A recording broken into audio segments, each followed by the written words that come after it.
Direct News TV. June 13, 2024.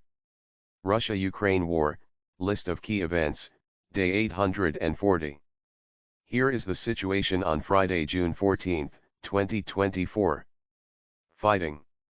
The Ukrainian military said its forces were fighting fierce battles near Chasiv Yar, a strategic hilltop settlement in Donetsk, and the situation was tense.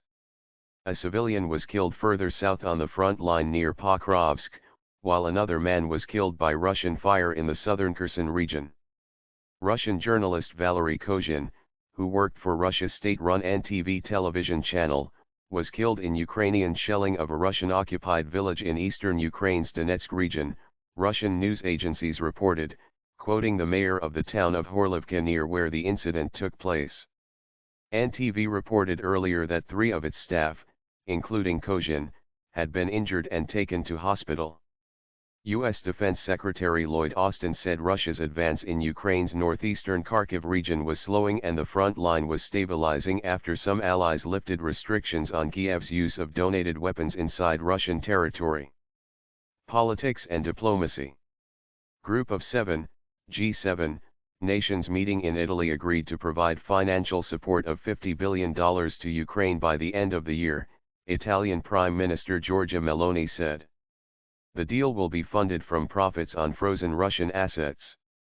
United States President Joe Biden and Ukraine President Volodymyr Zelensky signed a 10-year bilateral security agreement aimed at bolstering Ukraine's defense against Russia's invasion and moving Ukraine closer to NATO membership.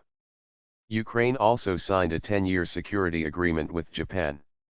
In 2024, Japan will provide Ukraine with $4.5 billion and will continue to support us throughout the agreement's entire 10-year term, Zelensky said on X.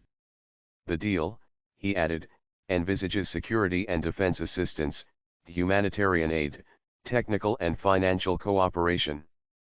The United Nations Refugee Agency UNRWA said in an annual report that about 750,000 people became newly displaced inside Ukraine last year as a result of Russia's full-scale invasion, with a total of 3.7 million internally displaced people registered by the end of 2023. The number of Ukrainian refugees and asylum seekers increased by more than 275,000 to 6 million, it said. Human rights organization Global Rights Compliance said in a report that Russian forces deliberately used starvation of civilians as a military tactic during the 85-day siege of the Ukrainian city of Mariupol in 2022. The report found Russian forces systematically attacked objects indispensable to the survival of the civilian population such as food, water, energy, and access to healthcare, and also cut off evacuation routes and blocked humanitarian aid from coming in. Russian prosecutors said they would send Evan Gershkovich, the Wall Street Journal reporter detained in March 2023, for trial, accusing the 32-year-old of collecting information for the US CIA about a Russian tank factory. Gershkovich, who is being held in custody, has denied wrongdoing. His employer said the charge was false and baseless and built on lies. Biden called his detention totally illegal. Prosecutors did not say when the trial would start. The judge in the trial of director Genya Berkovich and playwright Svetlana Petrichuk, 2 leading figures in Russian theater, agreed to a prosecution request to close the trial to the public and the media over unspecified threats to witnesses. The 2 were arrested in May last year and accused of justifying terrorism over their production of an award-winning play about Russian women who married Islamic State fighters. The women have pleaded not guilty and say the play was about preventing terrorism. German Moises, a 39-year-old lawyer with dual Russian-German citizenship, was detained in St. Petersburg with some Russian independent media reporting that he was suspected of treason. The German Federal Foreign Office told the Reuters news agency that its embassy in Moscow was in contact with Moises's family. There was no official word from Russia on the detention.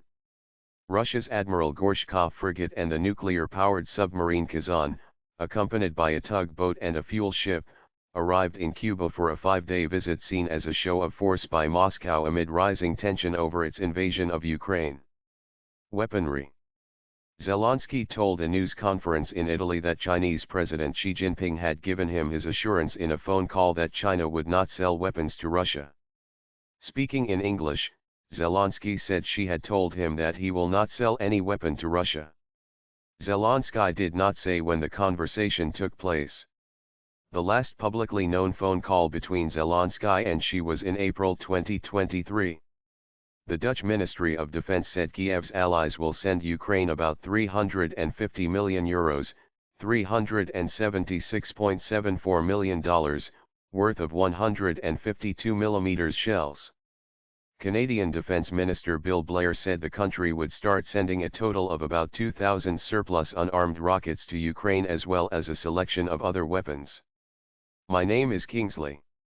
Please like, share, subscribe and hit that notification bell so you can be the first to be notified whenever we post. You won't regret it.